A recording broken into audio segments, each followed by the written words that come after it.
आज के युवा वर्ग के लिए हर्षद मेहता की कहानी सबसे बड़ी चुनौती होगी। हर्षद मेहता एक गुजराती लड़का है जिसकी जेब में पैसा तो नहीं है, लेकिन उसकी आंखें सपनों से भरी थी। उसका सपना था दौलत की उस ऊंचाई को छूने का जहां पर कोई भी नहीं पहुंच पाया था। एक व्यक्ति जिसके बचपन का सफ़र एक मामूली परिवार से शुरू किया, वही व्यक्ति 30 साल की उम्र तक इतने पैसे कमा चुका था जिन्हें गिना जाना भी नामुमकिन था। हर्षद मेहता ने हिलाकर रख दिया था भारत सरकार को, वह भारत के पूरे शेयर बाजार को। हर्षद मेहता की स्टोरी जानते हैं। हर्षद मेहता उर्फ बिग बुल से जुड़ी कुछ खास जानकारियों को। हर्षद मेहता वही है जिन्हें एक ज़माने में स्टॉक मार्केट का अमिताभ बच्चन कहा जाता था। वही हर्षद मेहता जिनके पास बेशकीमती गाड़ियों का काफिला था। वही हर्षद मेहता जिसने प्रधानमंत्री तक पर रिश्वत लेने का आरोप लगाया था। हर्षद मेहता की फैमिली बैकग्राउंड के बारे में जानते हैं अब।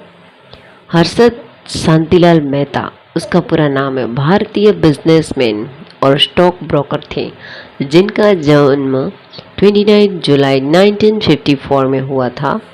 इनका जन्म राजकोट के एक जैन परिवार में हुआ था। हर्षद मेहता के पिता का मुंबई के कांदिवली में अपना व्यवसाय था। इसके पिता व्यवसाय में असफल हो गए, फिर उन्होंने मध्य प्रदेश के रायपुर में अपना पुनः व्यवसाय शुरू किया। हर्षद मेहता की मां एक गृहिणी थी। इनके परिवार में 3 भाई थे। हर्षद ने अपनी प्रारंभिक शिक्षा रायपुर से की थी। अपनी स्कूलिंग पूरी करने के बाद हर्षद काम ढूंढने वहां आगे की पढ़ाई के लिए मुंबई आ गए। यहाँ उन्होंने लाल लाजपत राय कॉलेज में दाखिला लिया। उन्होंने सन 1976 में अपना बीकॉम पूरा किया था। हर्षद मेहता जीवन का संघर्ष कैसे किया। स्नातक पूरा होने के बाद हर्षद ने बहुत सारे निम्न दर्जे के काम लिए जिनमें गारमेंट और एफिलियंस बेचना तक शामिल था। हर्षद ने मुंबई में एक जोहरी के यहाँ हीरा घिसने का भी काम किया था। इसके बाद उन्होंने सीमेंट बेचने का काम किया। इस समय तक हर्षद मेहता भी नहीं जानते थे कि वे भविष्य में क्या करने वाले हैं। कुछ समय बाद हर्षद मेहता को न्यू इंडिया इंश्योरेंस कंपनी में काम करने का मौका मिला। यहाँ हर्षद ने स्टॉक मार्केट की पूरी जानकारी इकट्ठा की। फिर हर्षद ने अपने तेज दिमाग के बल पर बहुत ही कम समय में शेयर मार्केट की सभी बारीकियों को समझ लिया। इसके बाद इन्होंने यहाँ से इस्तीफा दे दिया। अब तक का इनका इंटरेस्ट शेयर मार्केट में हो चुका था। हर्षद मेहता जीवन का टर्निंग पॉइंट है।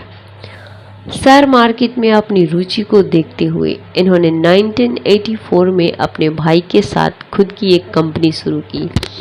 इसका नाम grow more research and asset management था। इन्होंने मुंबई स्टॉक एक्सचेंज में मेंबरशिप भी ले ली। हर्षद मेहता साल 1986 में ट्रेडिंग करना शुरू कर दिया। 1919 में बहुत से लोगों ने भी हर्षद की फार्म में इन्वेस्ट करना शुरू कर दिया। 19 का दशक आते आते हर्षद को इनकी पहचान मिलना शुरू हो गई थी। लगभग हर अखबार और मैगजीन में हर्षद का चेहरा दिखाई पड़ने लगा था।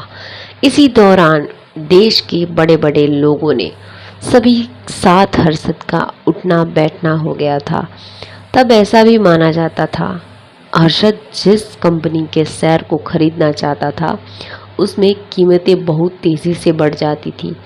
इसी दौरान हर्षद ने जब SEC के शेयर खरीदने, उस समय उस शेयर की कीमत मात्र 200 थी, जो कि हर्षद के खरीदने के बाद ही सीधे 9000 तक चली गई।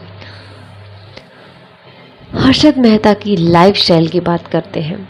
हर्षद मेहता की ज़िंदगी किसी बॉलीवुड के सुपरस्टार से कम नहीं थी। हर्षद के पास मुंबई में वर्ली एरिया में एक खूबसूरत सी फेसिंग 15,000 स्क्वायर फीट का पेट हाउस था। उसमें मिनी गोल्फ कोर्स और एक स्विमिंग पूल भी था।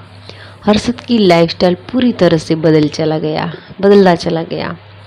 हर्षद को गाड़ियाँ बेहद पसंद थी। इसके पास एक से बढ़कर एक लग्जरी गाड़ियाँ की भरमार थी। इसमें Toyota Corolla, Lexus LS 400, Toyota Sera नाम की लग्जरियस कार थी।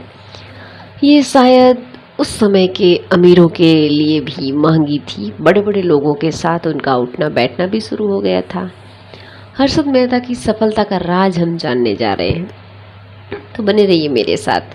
हाँ दोस्तों, अगर आपने मेरा चैनल सब्सक्राइब नहीं किया तो प्लीज़ आप सब्सक्राइब कर लीजिए, क्योंकि मैं ऐसी ही रोचक कहानियाँ या तो मोटिवेटेड करने के लिए लेके आती हूँ। और बेल आइकन भी दबा दीजिए।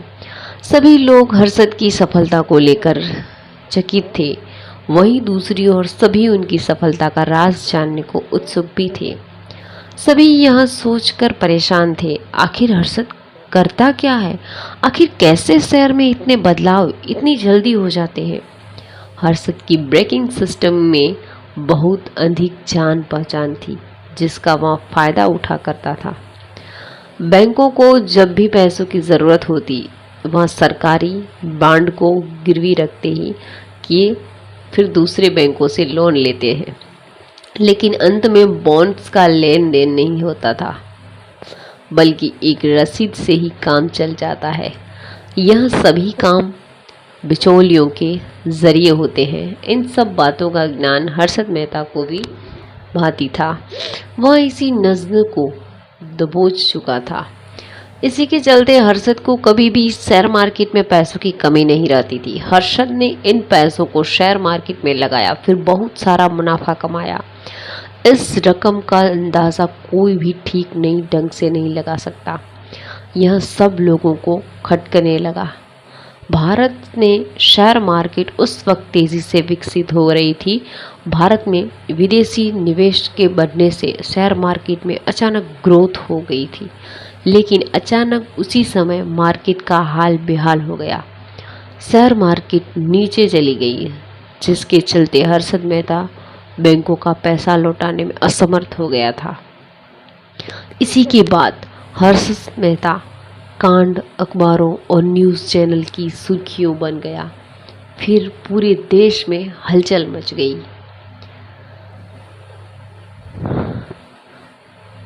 रियल इलोन मस्क बायोग्राफी इन हिंदी। हर्षद मेहता SCM 1992। कुछ ही समय बाद टाइम्स ऑफ इंडिया की पत्रकार सुचेता दलाल ने आखिरकार हर्षद मेहता का भांडा फोड़ दिया। इसके बाद सुचेता ने द SCM नाम की एक किताब भी लिखी। हालांकि सुचिता पहले काफ़ी समय से इस पूरे प्रकरण पर नज़र रख रही हुई थी। इससे जुड़े सभी तारों को एक एक कर खंगाल रही थी। अंत में सुचेता को सफलता सन 1992 में जानकारी मिली। सुचेता को खबर मिली थी हर्षद बैंकों से 15 दिन के लिए लोन लेता है, फिर 15 दिन बाद वह लोन चुका देता है। जबकि आश्चर्य की बात यह थी कि कोई भी बैंक 15 दिनों के लिए लोन नहीं देता। इन सब के लिए हर्षद ने तेज़ दिमाग का भरपूर इस्तेमाल किया करता था। मेहता ने स्टैम्प पेपर और बैंक रसीद का इस्तेमाल करके करोड़ों रुपये कमाए। उस वक्त जब एक बैंक को दूसरे बैंक से गवर्नमेंट सिक्योरिटी लेनी होती थी, तो उस सिक्योरिटी को देने वाले का नाम ब्रोकर का होता था। एक ब्रोकर इन दोनों बैंक की कड़ी बनकर डील करवाता था। यहाँ ब्रोकर हर्षद मेहता थे। इन्होंने सिस्टम की बुरी हालात का भरपूर फ़ायदा उठाया। RBI की एक रिपोर्ट के अनुसार 1992 का यह घोटाला रुपये 4025 करोड़ था, जिसमें सबसे ज़्यादा SBI के साथ 600 करोड़ फाउंड किया था। इस घोटाले का खुलासा करने वाली सुचेता दलाल, जो टाइम्स ऑफ इंडिया की पत्रकार थी, इन्हें सन 2006 में पद्मश्री से भी सम्मानित किया गया। इस घोटाले की चर्चा अब संसद तक होने लगी। आखिरकार इसके लिए एक संयुक्त संसदीय समिति बनाई गई जो कि इसकी जांच कर सके। सीबीआई ने इस केस की जांच करते हुए उसके 2 भाइयों को भी गिरफ्तार कर लिया। हर्षद के खिलाफ अब तक 72 आपराधिक मामले और 600 से ज़्यादा दीवानी मामले दर्ज हो चुके थे। हर्षद मेहता ने प्रधानमंत्री तक पर भी रिश्वत लेने का आरोप लगाया था। इसके बाद हर्षद मेहता ने एक प्रेस कॉन्फ्रेंस की। इसमें यहाँ तक कह डाला कि तत्कालिक प्रधानमंत्री नरसिंह राव को उनसे 1 करोड़ रुपयों की रिश्वत दी थी। इसे कांग्रेस ने एक सिरे ने कर नकारा दिया। सोनिया गांधी ने कहा कि ऐसा कुछ भी नहीं हुआ। सीबीआई को भी रिश्वत देने के कोई ठोस सबूत नहीं मिले। इसके बाद एक एक कर हर्षद मेहता को केस से जमानत मिली शुरू हो गई, लेकिन सन 2001 में एक बार फिर हर्षद मेहता को गिरफ्तार कर लिया गया। उन्हें गिरफ्तार कर ठाणे जेल भेज दिया गया। हर्षद मेहता की रहस्यमयी मौत।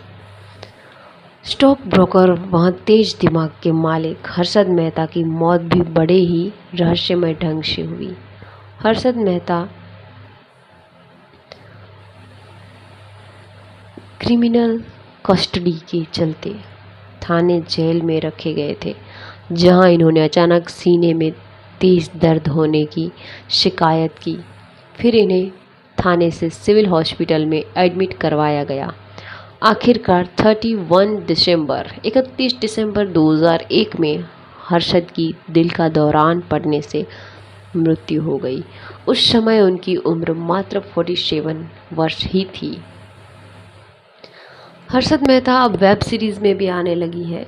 हर्षद मेहता के जीवन पर अभी एक फिल्म और एक वेब मूवी बनाई गई है। फिल्म द बिग बुल में अभिषेक बच्चन हर्षद मेहता का किरदार निभाते हैं। नजर आएंगे वहाँ SCAM 1992 नाम की एक वेब सीरीज़ में प्रतीक गांधी को हर्षद मेहता का रोल करते देखा जा सकता है। यहाँ फिल्म सुचिता दलाल के द SCAM नाम की किताब से प्रेरित होकर बनाई गई है। थैंक्स फॉर वॉचिंग एंड कैसी लगी ये स्टोरी, प्लीज़ सपोर्ट मी और आगे ही मैं आपके लिए ऐसी ही स्टोरी लेके आऊँगी मोटिवेटेड करने के लिए। तो सब्सक्राइब करें मेरे चैनल को और बेल आइकन दबा दें। थैंक्स।